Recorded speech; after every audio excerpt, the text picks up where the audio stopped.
you want to know the worst thing about university?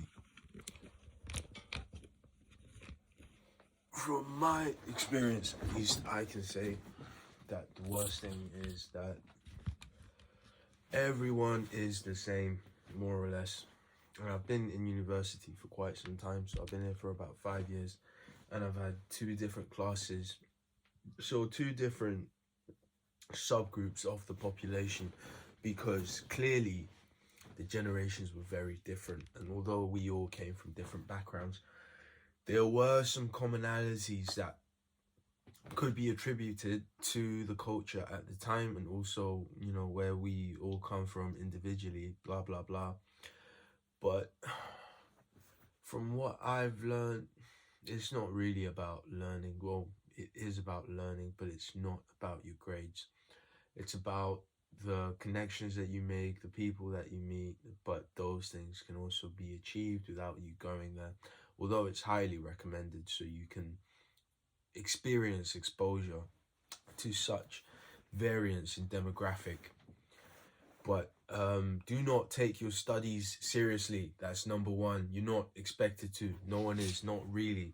The idea is you're going to find a way to get through it amongst your classmates, and that will bring you closer, and therefore you'd be more intelligent in the workforce if you were a part of it for your particular subject, because, you know, technically they are your colleagues. You do end up with them, so you need to find your place.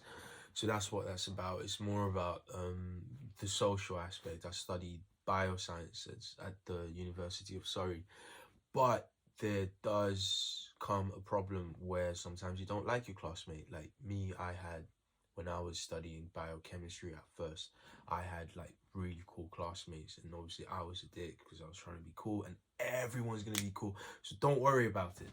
So yeah, but don't try to be cool, because later on you'll realize how cool you actually are, because you never tried and you were yourself, and you developed because you made those connections, the ones that mattered.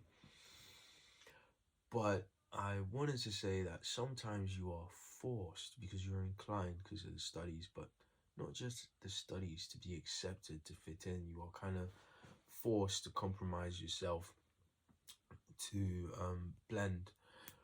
However, I would highly discourage mixing with certain groups, as in, if you do have a funny feeling about them, or they are acting a certain way and you feel like avoiding them, it's best to do so. And you should also understand that if you are cool, if you come from somewhere where cool people are made, this message is particularly for you, because you are precious in this environment. Because guess what happens? Well, maybe it's just biosciences, but guess what happens? Take a breath. But maybe it's just biosciences, but, you know, it's just a legit tendency where, what was I saying?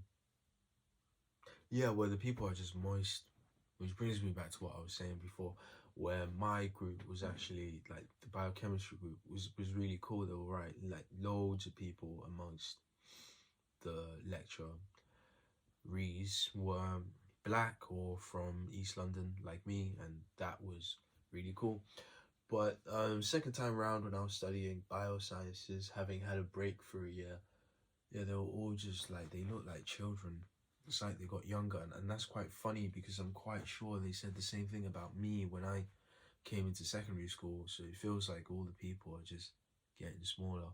But that's not the major concern, because these smaller people have a tendency to be not very cool, so they have a tendency to kind of suck it up to the teacher, or, you know, amongst a few other things. So yeah, it can get quite weird where you've got people licking the teacher's ass, and the previous batch didn't like them at all, like literally made fun of them in lecture.